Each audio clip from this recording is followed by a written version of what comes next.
Hello, good evening, and welcome to today's edition of The Probe. I am Carlos Caloni. We are live on DSTV channel 421, Go TV channel 125. We also live on Joy 99.7 FM and Love 99.5 FM. You can also catch us live, streaming across all our digital platforms, Facebook, YouTube, and X at Joy News on TV. And globally, we are on myjoyonline.com. This evening, tension is mounting within Ghana's scientific community. A fierce debate over whether heavily contaminated rivers and streams can ever be truly restored. This debate follows President John Dramani Mahama's disclosure that the government is exploring advanced dechemicalization technologies to detoxify Ghana's heavy metal-laden water bodies, long compromised by what you know, illegal mining.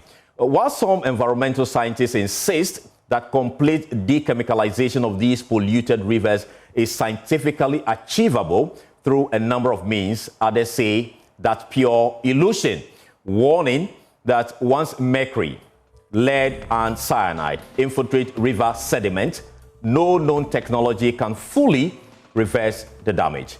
One of them is Dr.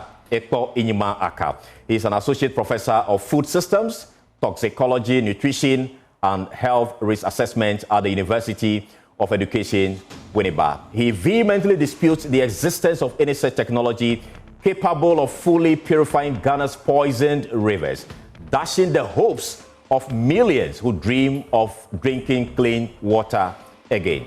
Take a listen to him. That was presented was highly biased. It was not a scientific representation of the state of affairs. It was skewed to address a certain political or governance interest. It is not a rigorous scientific presentation. I think the presenter did acknowledge that. First of all, it lacked representativeness. Number two, a lot of envirotoxico chemical indicators were not presented. Okay, we're looking at arsenic, cadmium. We're looking at not just the substrate level, as in the level of these toxicants in water and food systems. We're also looking at exposure levels, taking food samples and assessing them, finding out how much of these toxicants are actually being consumed. And that's where I'm coming to present evidence on that. And please, we should stop using the terminology dechemicalizing. That is wrong. It is completely unscientific. How can you dechemicalize water, river?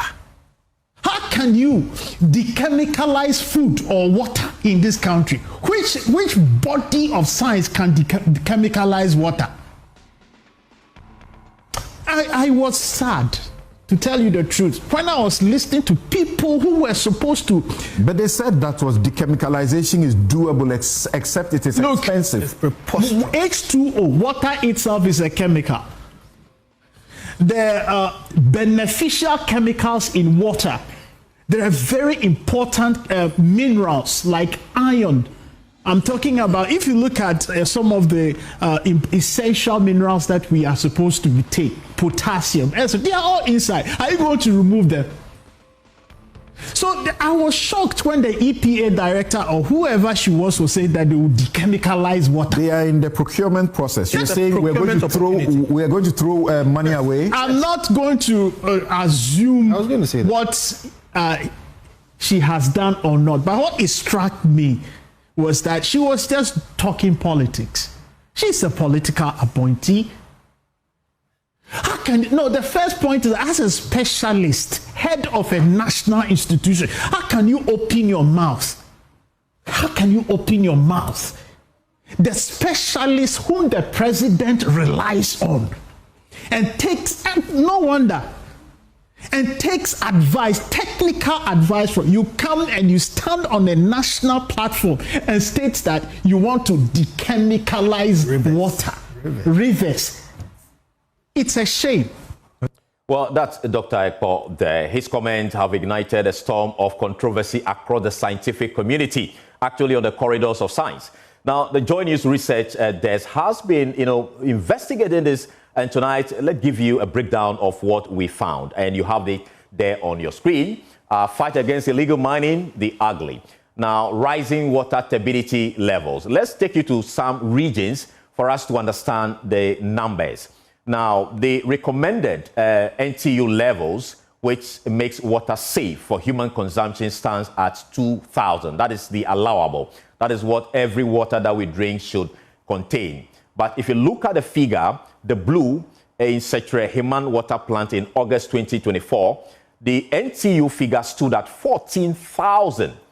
That's way above the 2,000 recommended. Now, let's come to Kwenyako water plant in September 2025. That's just last month. The NTU stands at 94,800.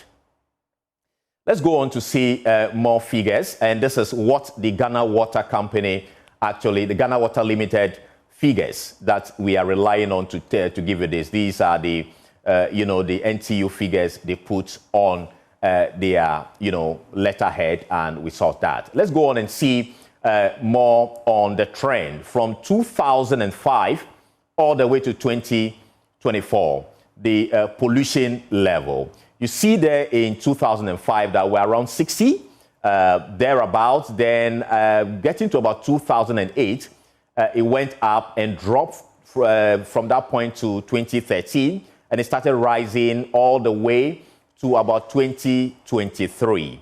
Then it started to drop from 2023 to 2024. That's the trend of, average water quality index between 2005 and 2024. You see the one in red there, we are going down. And this is the issue that the first gentleman of the land, President John Dramani Mahama, has been speaking about when 2 days ago he held that engagement with civil society organizations to explore ways of ending the Galamsey menace, which is the reason why our water bodies have been, polluted. And he said, and I quote, "There are new chemicals that have come that allows you to treat water and take out the toxins and the heavy metal." That's according to the president.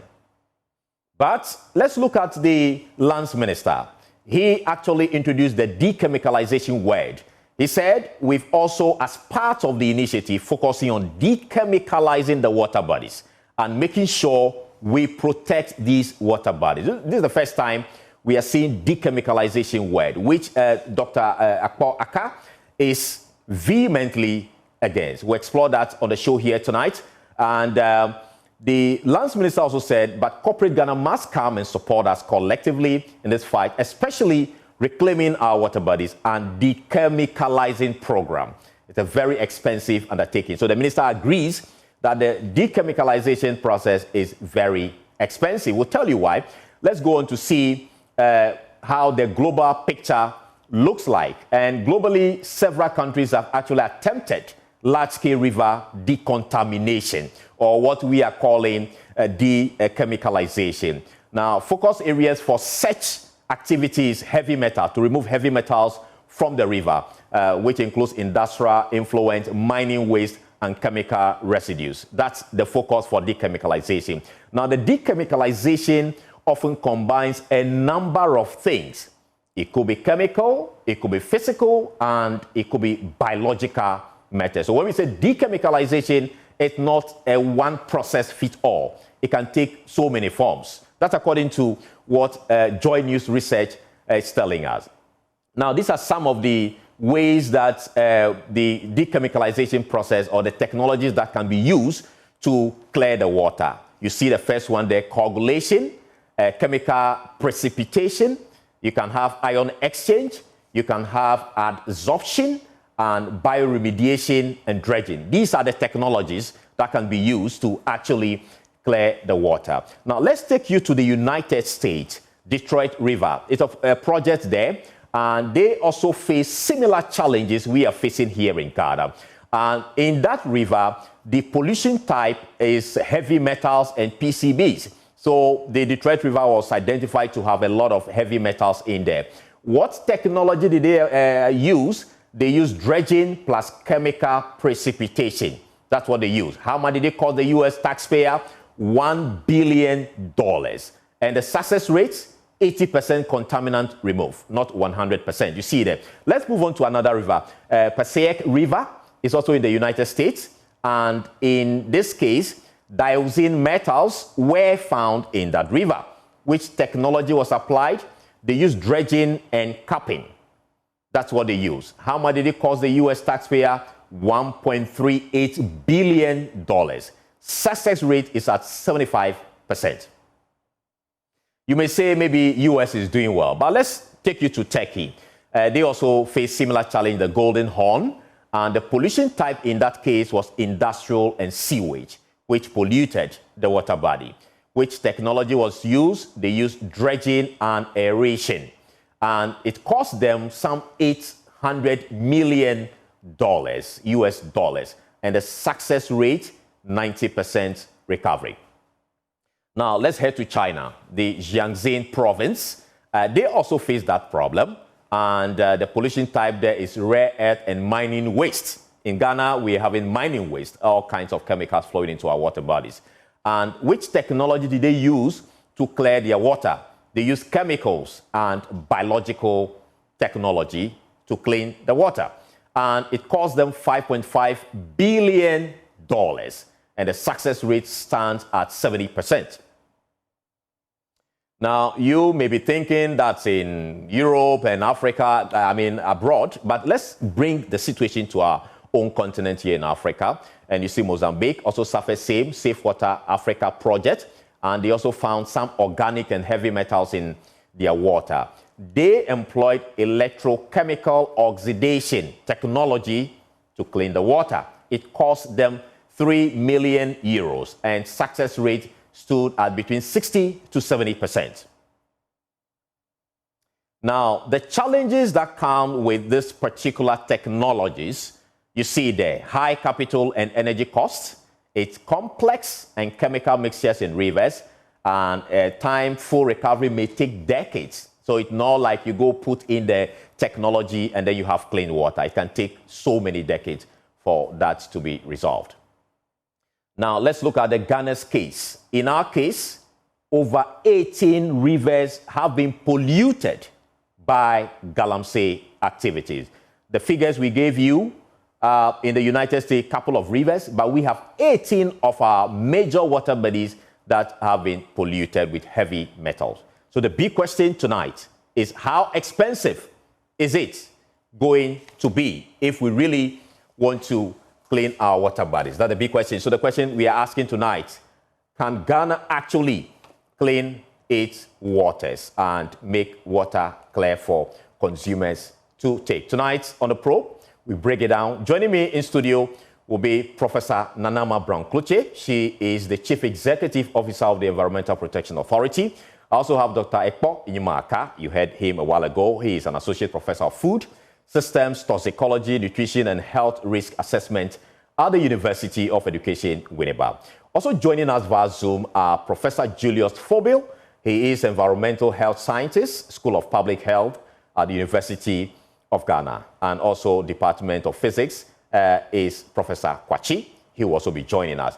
And also Professor Emmanuel Danoba Sunkari will join us all the way from India. He's Associate Professor of Mining at Sir Padampad Singani University in India. And also there is Nick Shaw. He's the Managing Director of Universal Pragmatic Solution. And he actually is one of those who have the technologies to actually clean water bodies. He'll be joining us all the way from Portugal. Now, it's science, politics, and the future of Ghana's water bodies tonight, right here on The Probe. Stay tuned in.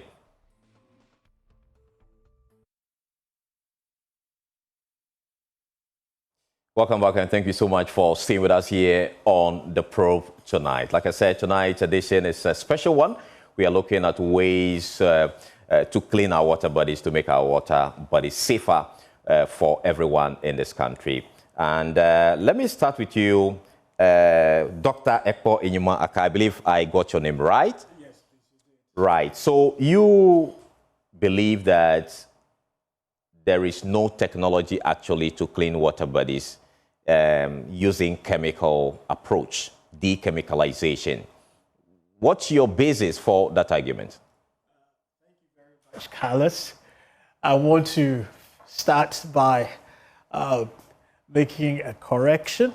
The first thing is that my beloved University of Education, Winneba, one of the best placed great intellectuals. Let me salute the Vice Chancellor, the management colleagues all over. I want to salute them. I want to salute the people in Winneba. Wonderful place, the place of the deer hunters. You should come there sometime. And also, I want to just salute our Ghanaians, our viewers. Their taxes paid for my being a doctor. So I want to just humbly acknowledge them. And that said, I must say that I'm not an associate professor. That's a high calling. It takes the grace of God to be there. And so I think that I'm a lecturer. My rank is a lecturer at the University of Education. Thanks for that correction then. So coming back to the substantive question, I also want to make a very important statement and to say that I cherish Prof here. I think that she is one of the illustrious academics, and I think that her pedigree in our context is something that has to be respected and not be repudiated. And the statement I made, yes, it is true, and we'll discuss the substantive issue about the term dechemicalization. I think that, but what I want to say is that her pedigree has nothing to do with that. Yes, maybe she was under pressure and that came up, but definitely... Under pressure from? No, what I mean to say is that I think it appeared I was lashing out at her professionalism. Okay, I could have discussed the issues without taking it to the extreme. And so to that extent, I want to apologize to the President of the Republic, His Excellency, President John Dramani Mahama. I want to also salute his able minister, Honorable Amabwa. I also want to salute Prof here and to say that she's a beloved professor. We all respect him for the work that she is doing, and that we have respect for him. In fact, if she were not doing well, would even bother to come and attempt to give feedback and input to support him to make the right path for all of us. Thank you so much. I want to thank Joy News for the opportunity, to your good self, for me to be here. Thank you very much. So now, addressing the substantive issue, you see, in the scientific lexicon, if I did chemistry, I've done a lot of courses, chemistry, agriculture, food quality, and then PhD in food science and technology. When you use the expression to dechemicalize, the whole world is actually, you're a chemical. Water itself is a chemical. Everything is a chemical. When you use the expression to dechemicalize, it is very, very ambiguous, amphibious. You have to be specific.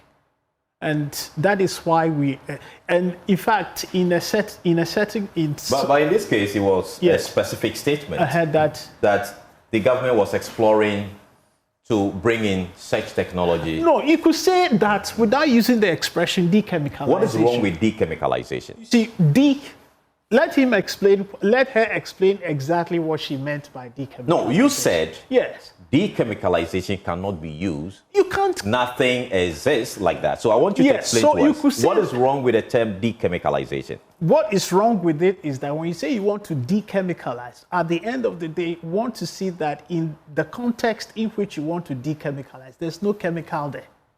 So if there's a chemical there, it means you have not succeeded in dechemicalizing. Do you see that? The water itself that you want to dechemicalize is itself what? Chemical. So, having gone through your scientific learnings, Everybody, you've you can not read come all the across authorities. The word dechemicalization.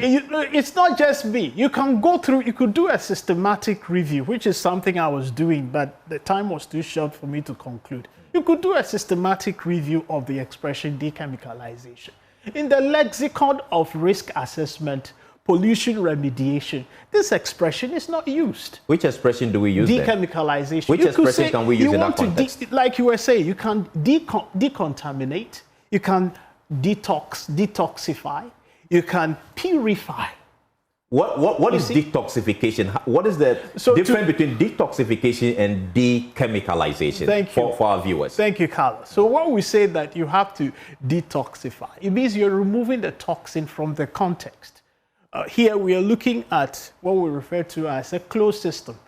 A closed system is a system you have defined and you want to remove something or add something or create a context to treat. That is in chemistry, the basics of chemistry, an open system, a closed system, and a semi-open system. We have a perfect system where energy cannot pass across the borders and matter cannot pass across the borders. So if you pick a particular system, let's say water body, and you want to remove the toxins, what is unwanted in it, then we say that that's where you can say you are decontaminating the water. In fact, in pollution science, we prefer to, you saw in your presentation, remediate. So use the right expression. Let's see the standard. That was all I was asking for. You see that, look, when she was there presenting, EPA was making the presentation. International audiences were following the presentation. So you believe you see that the president of the land, as well as the chief executive officer of the Environmental Protection Authority, the lead organization that is supposed to be protecting our environment, they got it wrong when they used the word dechemicalization? I would not be the person to judge them. No, you are making... I won't judge them because, we are looking at, we didn't come to invent the knowledge we are working with. Okay. Please. I didn't invent it, and no one invented it. It is a technology, a body of knowledge that has been systematically built over the years using the scientific method. So the scientific method compels us to use the appropriate terminologies or technical expressions when we are in a technical space. So if you are even outside a technical space and you are using the term, you use the proper terminology without necessarily losing the technical context. So the president got it wrong. EPA chief executive also got it wrong. Absolutely. That's the point you want to make. They got it wrong, right? No, I can't pronounce that judgment. No, based on the statistics, the data you have, you are saying that I can't pronounce that. In the context. It is not in my place to judge them. What I can say is that the expressions they use... But we have to be factual. You're an academic, right? Does not corroborate with the scientific lexicon.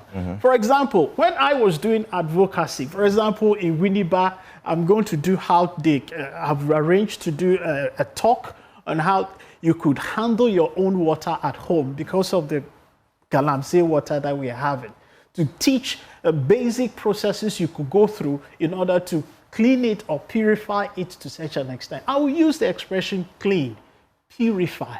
You see? You know why this is crucial? If the president got it wrong, dechemicalization, then it means that he's going to take decisions wrong. So that's why we need to establish if indeed the president got it wrong. That was what ate me. You see, I'm sorry I went over, but that was what was eating me up. So you stand by your earlier statement that we cannot use dechemicalization. I stand by the scientific. I stand by the scientific lexicon. Okay. It's not my opinion. So do we even have any technology to Yes, we do. Dechemicalize? Yes, no. Don't use the expression. If you say dechemicalize, I can't answer you. Okay. Yes, you can say decontaminate because it's the contaminant. A contaminant. These are anthropometric contaminants introduced into our existing natural ecosystem by galamsey operators. Previously, they were not at that level. there's a natural equilibrium by which the earth itself that's why we call them trace elements. They are in trace amount and they rarely cause concern in nature. But when anthropogenic activities become rampant, ubiquitous, uncontrolled, then they leach into the soil to levels that are a cause for concern. As I exegeted the last time, a single hit, a chronic exposure, single hit is enough. Carlos, you included in this studio, the water you are drinking, I went to your washroom to check your water. The water you are drinking here in Accra, you are putting yourself at risk if there is any... Here, join you. Yes, if there is any arsenic in it, because the water is not from Accra, it's from Weija. The river is very long to some Galamsey corner somewhere. And when the toxicants go inside, where do they come to? Okay, right. Let me get a response from the Chief Executive Officer of Environmental Protection Authority. So Dr. Aka believes that you got it wrong, the president got it wrong. Dechemicalization is not the way to use in that context. What's your response? Thank you, Carlos. I'm happy that he started by apologizing to the president. But there are a lot more apologies he has to render, also to Ghanaians, because let me use myself as an example. I will call myself an authority, apart from being vested in research, in knowing what I do. I have international reputation. I communicate science. So I understand what research is, and I've communicated science, and especially of my research over the years. So in science communication, and especially when you are talking to the public, laymen, I would say, you don't use certain jargons. It makes your presentation not even usable or not even understandable. But the audience will not understand. Yes, so in science communication, we have something we call operationalization of defining terms. So based on the context, the audience, and the conversation that we are having, you can coin terms to use to define actually what you are doing. So granted that dechemicalization is not a word, a scientific word, granted. We are not in a scientific field. We're having a communication with non-scientists or general public. That is one. Two, have you heard of deforestation? What does it mean? Are you removing, if we say deforestation has happened, does it mean every forest is gone? Some part of the forest is gone, but we still say deforestation. Have you heard of dewatering? So in the atmosphere, we have air, which contains some gases. We have nitrogen, we have oxygen, we have carbon dioxide. We have water vapor as well in the atmosphere. If water vapor becomes too much, or if the percentages of these gases becomes too much in certain contexts, the air may not be useful for one thing or the other, especially for breathing. So if we have a lot more of water vapor in the air that we breathe, it means that we will not have enough oxygen percentage for our breathing. So we do what we call dewatering. It doesn't mean we are removing every water vapor from the atmosphere. So I'm bringing this to his context of if we dechemicalize, are we removing all the chemicals? That's not the case. We remove what we don't want. We have the sea. We have a process called desalination. And in layman's view, I will not communicate it as desalination. I will say desalting. So that is where a layman will understand what I really want to communicate. We do decarbonization in the atmosphere. As we speak, as with global warming, climate scientists are looking for a way to keep the warming below a certain level. So one of the methods that's being proposed is removing carbon dioxide from the atmosphere. It's a process we call carbon removal, or you can call it decarbonization. We can't remove every carbon from the atmosphere. We need carbon dioxide to keep our atmosphere the way we should be comfortable with. In fact, plants use carbon dioxide to make food, right, in the process of photosynthesis. So we take some carbon, but not all the carbon. So we call it decarbonization. Now, framing of words. I mentioned that we have a term in communication called operationalization of defining terms. Yeah, ODT. So the word galamsey is now in Oxford Dictionary, but it came at some point when galamsey became an issue in Ghana. That is the case, right? We can read about Ponzi scheme named after somebody called Ponzi, but it's also a term coined. So if he says we work with terminologies that we don't invent today and it's what we work with from, who did that? It comes as and when the area or maybe the scientists, if in this space, as we are all scientists, deals with issues or want to express certain terms or certain processes. So what I want to tell, in fact, say to my younger colleague, I'll call him my younger colleague because even my student, my first set of PhD students are at the level of senior lecturers. He said he's a lecturer. At the level of senior lecturers, and I'm not sure they will go on TV and make this kind of communication about science. When you are communicating science, you don't use jargons. It doesn't make sense to people. Science is already a difficult area, and when you want to communicate science that should be meaningful to the people, you don't communicate it with jargons. A lot of the viewers who listened to him yesterday, he said he was speaking jargon. In fact, it's in this social media comment. But then he has already apologized, so I don't even want to go to that angle. So it is not wrong to say dechemicalization. It is not wrong in any scheme you want to put it. From my explanation, I've taken my time to explain this to you. If you go online, you'll find some documentation mentioning dechemicalization. It's a process. We have described it here. If it's not in any body of work, we don't care. Galamsey was not in any body of anything. But then we have it and we use it and we understand what it means when we say galamsey. Maybe today you add it to your vocabularies, dechemicalization. So it become part of your vocabularies. You have the definition to it.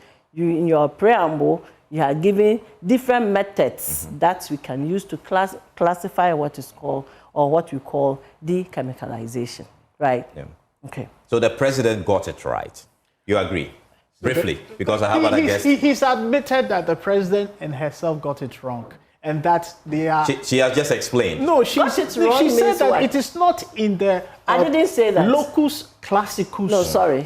Scientific... I said whether it any is there scientific... or not. Hold it. Hold it for me. Look, Carlos, hold on. Let me come in. Let me say she something. Has finished. Listen, I'm not done. Pose the no, question I actually want to go to Zoom to speak to... You have expressed your view. No, Carlos, hold on. Let me teach you something. Let me teach you something about science and how you should communicate it. Listen. You can contest science. In scientific you can contest science. All you need to do... Briefly, 1 minute. I'm not sure. No, I'm not sure he's a body of authority to even talk about communication in science. If you go along that tangent, you are now doing ad hominem, something I have stayed away from. Okay, so let's focus on the issue. Let's focus on the issue.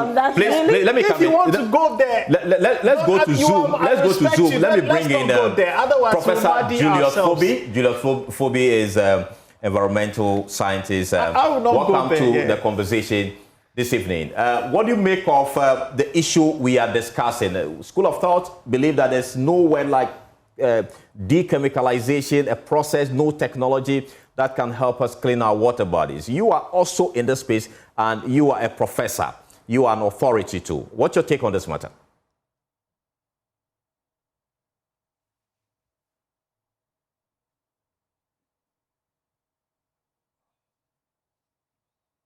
Okay, I understand Prof is not ready. If Professor Kwachi is on standby and can hear me, same question goes to you.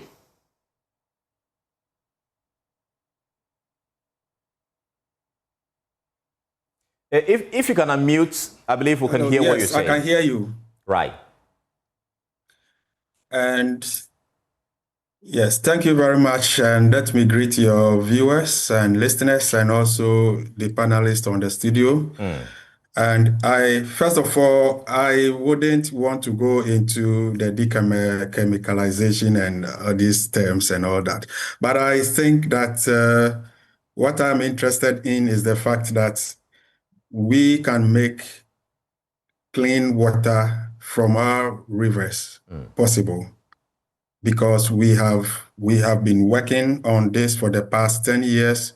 We have done a lot of research work into mining waste, mining effluent, galamsey water, including mercury. And if you check my publication in collaboration with researchers from Cardiff University, we published a paper on mercury removal using one of our products. So the technological know-how is right here in Ghana. The products that are used to treat the water, any of this contaminated water, we have the capability or the technological know-how to do that. And not only to do that, but to do that at competitive cost compared to what you did research, the cost that you put out there from the various countries, including the USA.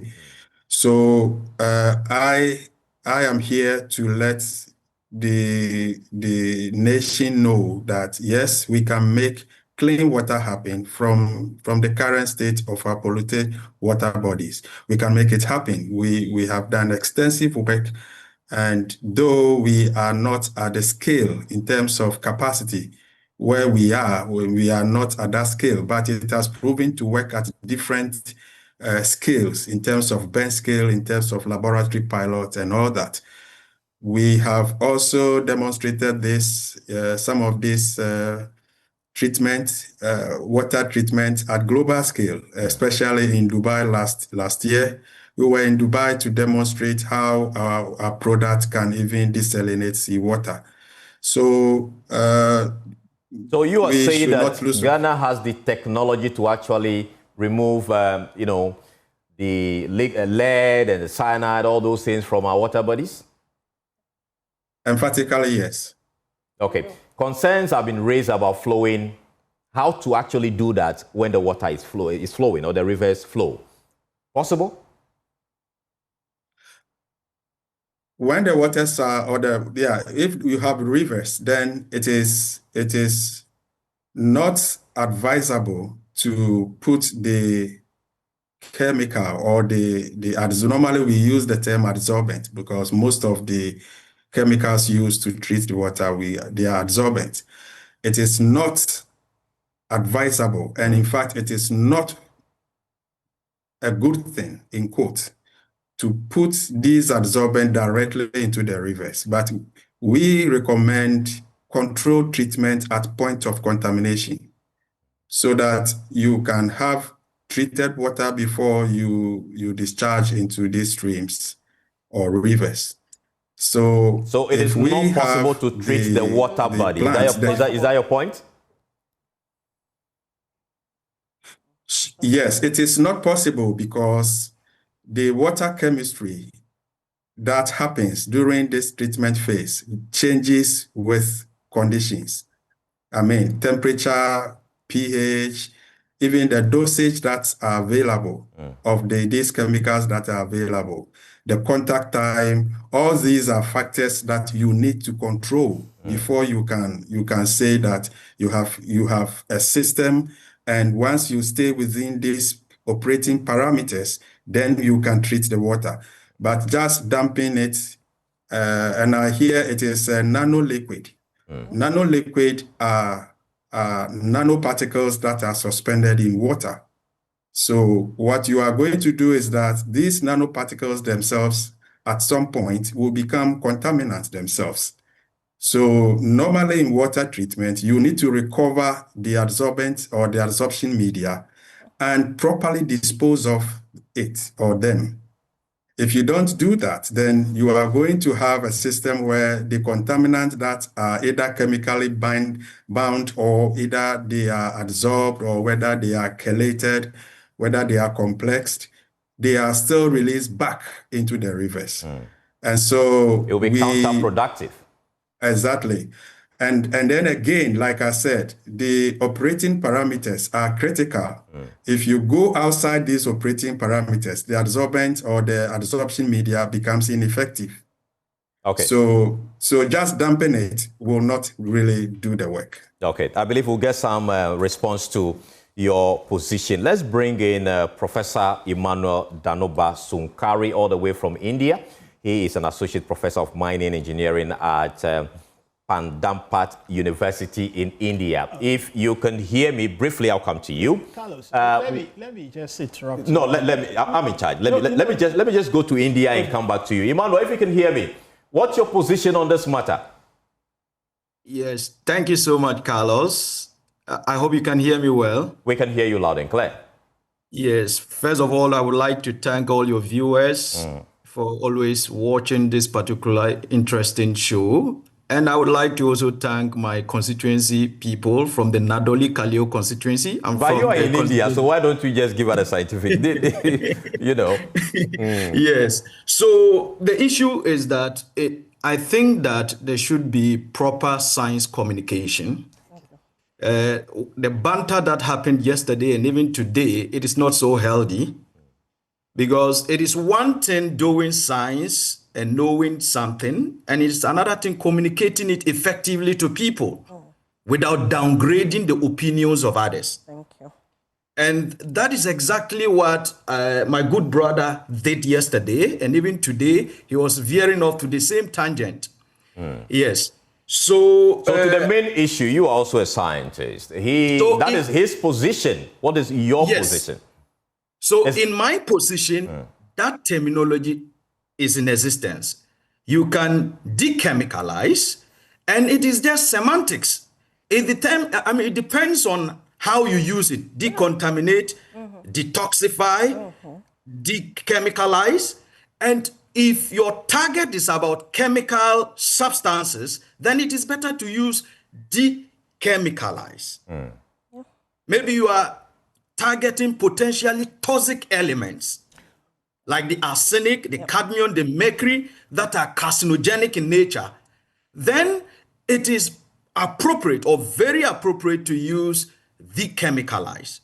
But if it includes other organics, maybe, things that may not be chemical substances, then, or biological things, then you can just say decontaminate, detoxify. So it is purely semantics. And for instance, there was a point raised that water itself is a chemical compound with the formula H2O. Now, if you are dechemicalizing, it's like you are going to also denature the chemical formula of water. That is not true. Let me just use this scenario. You have a car and you have been washing the car. The car has paint. The paint is a chemical compound. And you've been washing the car every day with soap, which is also chemical. Water. Now, does the soap with the water, which is also a chemical, all right, take away the chemical composition of the paint? Does it denature it? So that particular assertion, in fact, is wobbling. I don't think it is the best, way to describe the situation. So I think the term exists, but it's semantics. It is contingent on how you want to use it. If it has to do with potentially toxic elements, you are very right to use dechemicalize. Okay, thank you so much. Let me try and bring in Professor Julius Phobio, if you can hear me. Prof, I wanted to pick your thought on this crucial debate. It is becoming, I think we don't have Professor Phobio. Let me bring in Nick Shaw. You actually have that technology in Portugal that you've been using to clean water bodies. Share your experience with us. Good evening, Carlos, and thanks for having me on your show. I appreciate it. And to all the other professors, I know that on the line up here, I'm the only one that's not a professor. So, but our product is not new. It might sound new to people that don't know about it. We are 19 years in the business. We have treated in 20 countries in the world. Our product is NSF ANSI 60 approved, which is the highest certification for potable drinking water. Our product, which hasn't been explained on the show, I've heard the terminologies of nano liquids, so I'll just put that those forms straight and explain a little bit what our product is. Our product is INC, which is ionic nano copper. INC is a liquid-based product. We are 99.99% bioavailable, and we stay suspended until absorbed. So we are actively charged ions that stay in the water for long periods until they are absorbed. We've done tests on Gallon seawater. We are confident in our product over the years, and yes, we have a solution to clean the water bodies of Ghana. Goes here in Ghana. Unfortunately, we are running out of time. We have less than 10 minutes to actually bring this show to a close. I will give Professor Aka 1 minute to respond. I come to you also to respond quickly. You have been disagreeing with a lot of things being said on the show here. Yeah. Briefly, 1 minute. So I think that in scientific communication, you use context-specific or appropriate terminologies. Okay. If, as a country, we are going to communicate science, and our technical aspects want to communicate in simple language, you can use the words appropriately, like the professor said. You clean the water of heavy metals. We know that. If you say it that simply, we'll understand. Okay. But you don't make the space complex by introducing esoteric expressions which have no scientific background. As she said, she couldn't even quote a single authority to support that the word dechemicalization. But she's giving you a reasoning into why dechemicalization. And the professor who just spoke also from India also explained why you could use the word dechemicalization. That is their notion.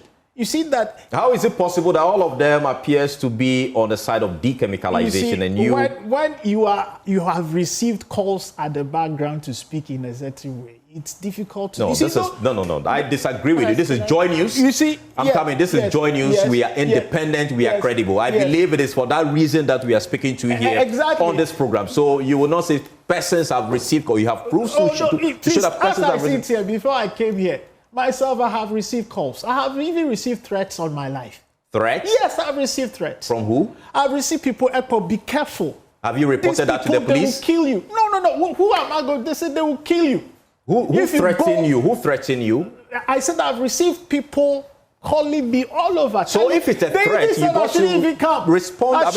Go to the police. No, you see, this public advocacy about Galamsey, I've called colleagues to other radio stations were calling me.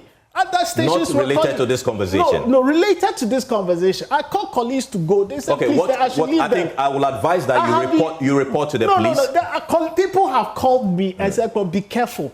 You can be killed. Check your car. Even when I'm coming here, I was scared. Don't be scared.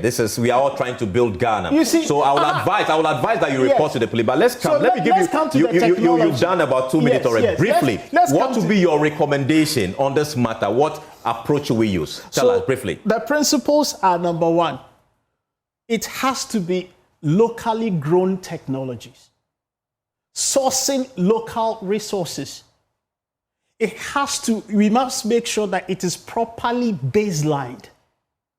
The science, you see, before you do an intervention. You have 1 minute. Yes, you have to make sure that you have baselined the system. Not you have gone to the various, because of time, I'll just bullet point the points for us to go through. That's your recommendation to the president who got it wrong. That is my recommendation.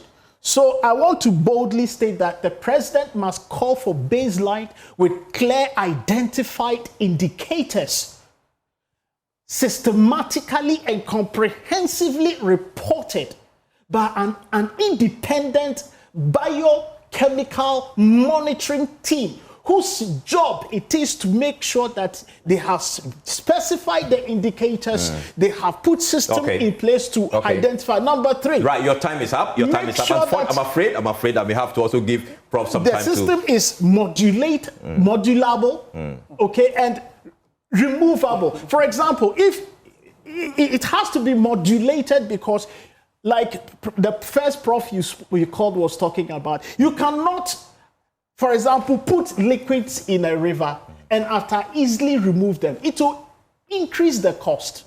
Okay, I think the point has been made. Prof, forgive me, but you have some, you spoke for about 4 minutes. So let me Prof. talk. Thank you. So the point I want to make here is that we can treat our rivers as they are flowing. I make it clear. Because if you heard Nick speak, their particular technology, there are different technologies. In fact, since I took office, I have received several proposals of different methods and different technologies. So this particular one Nick spoke about, the one I mentioned in yesterday at the news file, explaining the nano-based copper, fluid. That can be used in water that is flowing, and it will clean the water as it flows. Remember, when the water is flowing, it flows with the heavy metals as well. When we talk about heavy metal, we are not saying heavy metal like what you can see and carry and it's heavy so it will sink. It's moving and flowing with the water. That is the same way this technology or the nano liquid will also operate. It will be flowing together with the heavy metal that is in the water. And be absorbing the heavy metal. And will be absorbing as they flow. So we can talk about the application. It's an engineering work we can do separately. Some come with a proposal of banking the river at certain points or blocking the river at certain points, and then after releasing the water and all of that. That is a different conversation. What we need to assure Ghanaians, we have a mandate to protect the country, to protect the environment of the country. And that is my particular mandate. That is why His Excellency John Dramani Mahama appointed me to the position as the CEO of EPA.